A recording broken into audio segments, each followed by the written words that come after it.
जहर का पैसा था ना हमको। कौन देगा कितना कह रहे थे? 1 लाख जेब में कोई नहीं देगा। 2 ही लेगा। 2 रहता।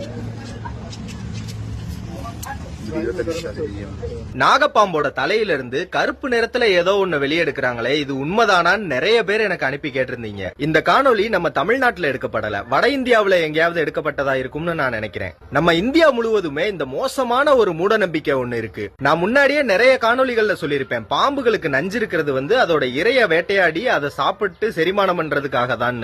நாகப்பாம்புகள் தன்னோட நஞ்சை ரொம்ப நாள் பயன்படுத்தாமே வச்சிருந்ததுன்னா அதோட வயசான காலத்துல இந்த மாதிரி நாகமணி கல்லா மாறிடும்னு எல்லாரே ஏமாத்திக்கிட்டு இருக்காங்க. நஞ்சு இல்லாத பாம்புகள் தன்னோட இரைய பிடிக்கிறதுக்காக வெவ்வேறு வகையான வேட்டையாடும் யுக்திகளை பயன்படுத்தும். தன்னோட வேகத்தினால இரைய வேகமா போய் துரத்தி வேட்டையாடி சாப்பிடுறது, தன்னோட பற்கள்னால இரைய கடிச்சு அதை காயப்படுத்தி உயிரிழக்க வச்சு சாப்பிடுறது, தன்னோட உடம்பால இரைய சுருட்டி அதை உயிரிழக்க வச்சு விழுங்குறது, இந்த மாதிரி பல வகையான யுக்திகளை பயன்படுத்தும். நஞ்சுள்ள பாம்புகளுக்கு அதோட நஞ்சுதான் பெரிய பலமே. நஞ்சுள்ள பற்களால தன்னோட இரைய தாக்கி அதை உயிரிழக்க வச்சு அதை சாப்பிட்டு அதை செரிமானம் பண்றதுக்கும் அந்த நஞ்சு பயன்படுது.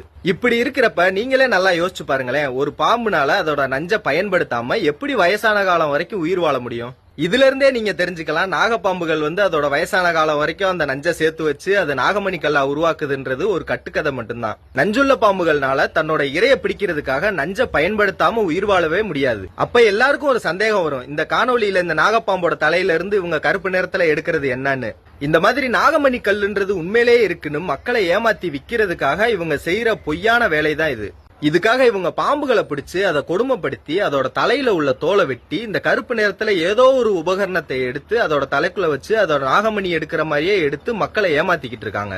பாம்புகள் அனைத்துமே வன உயிரின பாதுகாப்பு சட்டத்திற்கு கீழே வரக்கூடிய பாதுகாக்கப்பட்ட உயிரினங்கள். இந்த மாதிரி செய்யறது வன சட்டப்படி குற்றம், தண்டனைக்குட்பட்ட செயலாகும். இந்த மாதிரி சில பேர் தன்னோட சுயநலத்துக்காகவும் காசுக்காகவும் மக்களை ஏமாத்தி உயிரினங்களை கொடுமைப்படுத்தி இந்த மாதிரி தவறான செயல்கள் நிறைய செஞ்சுக்கிட்டு இருக்காங்க. இந்த மாதிரி செயல்களை நீங்க எங்கேயாவது பாத்தீங்கன்னா கண்டிப்பா இதை வனத்துறைக்கு தகவல் கொடுங்க, அவங்க சட்டப்படி கண்டிப்பா நடவடிக்கை எடுப்பாங்க. இப்ப எல்லாம் புதுசா செயற்கை நுண்ணறிவு தொழில்நுட்பம் மூலியமாவும் பொய்யான காணொலிகளை உருவாக்கி இந்த மாதிரி நாகமணி கல் இருக்குன்னு எல்லாரும் ஏமாத்துறாங்க. யாரும் நம்பாதீங்க. இது போன்ற மூட நம்பிக்கைகளை நம்பி யாரும் ஏமாறாதீங்க. மரம், செடி, கொடிகள், உயிரினங்கள் அனைத்தையும் பாதுகாப்போம். இயற்கையோடு இணைந்து வாழ்வோம்.